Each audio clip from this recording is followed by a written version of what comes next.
You guys are watching NFL Daily. I am Tom Downey, and we're going to break down some trade rumors and draft buzz on today's show. But first, if you haven't already, make sure you guys are subscribed to us here at Chat Sports because the 2022 NFL Draft is just around the corner. We are inside of a week to go, and we'll be live for every single pick of every single round, keeping you guys updated with the picks and what happens and actually breaking down every single one. So if you want the best NFL draft coverage, hit that big red button and subscribe right now. Today's show begins with a first-round pick from last year who is apparently already on the trade block, which, by the way, super rare for a team, regardless of a new regime change, to be willing to dump a round one pick so soon. The reports are, broken by Pat Leonard of the NY Daily News and others, including ESPN as well, that the Giants are looking / open to trading away Kadarius Toney. And the former first-round pick has yet to report to voluntary workouts, which it's voluntary, but also you're a second-year player with a new regime, and you don't have the playbook yet?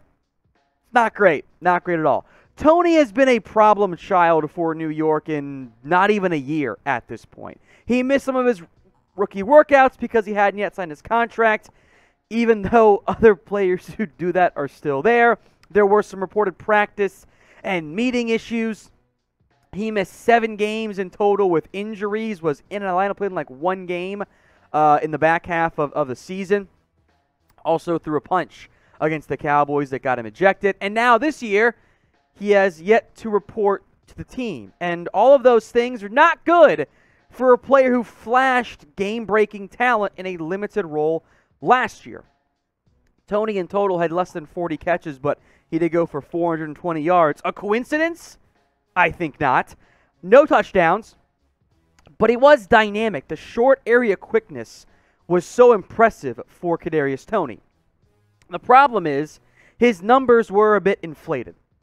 That Cowboys game for Toney, in which the game was mostly over, but he was balling. He was uncoverable against Dallas. 10 catches, 189 yards, was a quick hype fantasy player after that. But the rest of the year, he didn't do anything. 29 catches, 231. His average was 8. He was not that productive beyond that one game. And with all the off-the-field stuff, you can kind of see why a guy who had character concerns going into the draft, it's bad if you already want to trade him.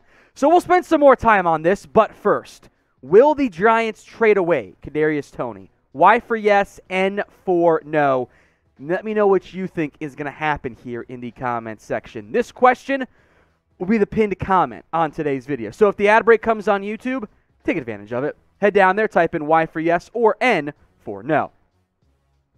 The Giants have, last year in particular, they threw money in draft capital at the wide receiver spot. On paper, a grouping of Kenny Golladay, Sterling Shepard, Toney, and Darius Slayton should be awesome. It wasn't very awesome last year. And all of those things start to add up to a situation where the Giants have problems with Kadarius Toney. And it is so unusual for a team to say, even with a new regime, yeah, we're done. We don't want this guy anymore. That is actually such a big red flag that the fact that it's out there makes me wonder if the Giants have already tried to trade away Kadarius Toney and haven't had much interest. The talent's there. The contract's super cheap. But for a team to punt on a first-rounder so soon, that does not bode well in pretty much every case where it's been a factor. So when it comes to the value of Kadarius Toney, I want to hear from you guys. What draft pick do you think he is worth? Is he worth a second because you're sure as hell not getting a first?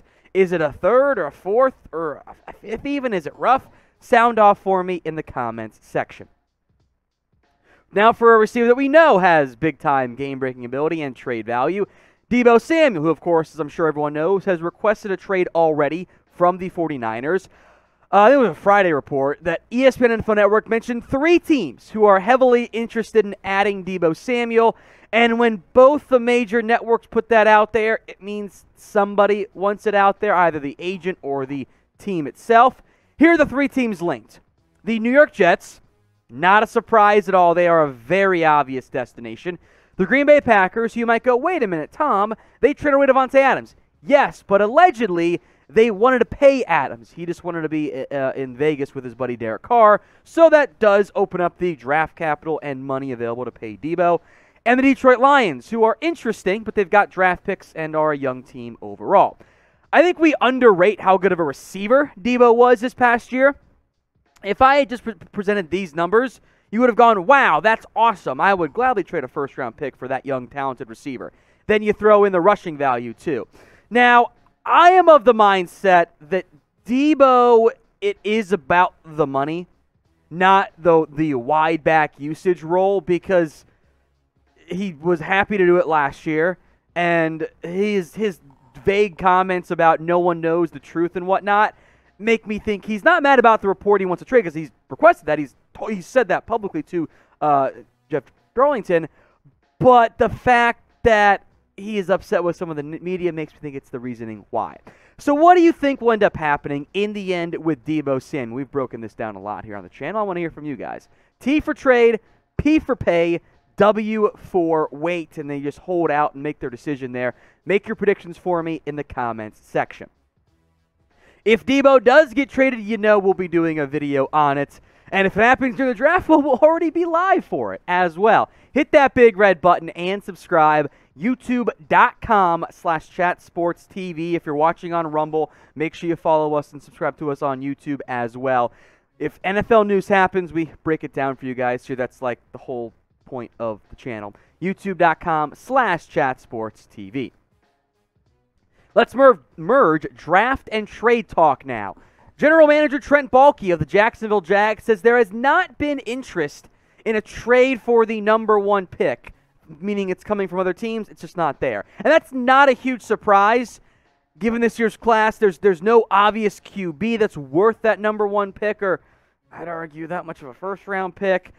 The player you get at 1 isn't that different at 4, depending on which route the Jags go.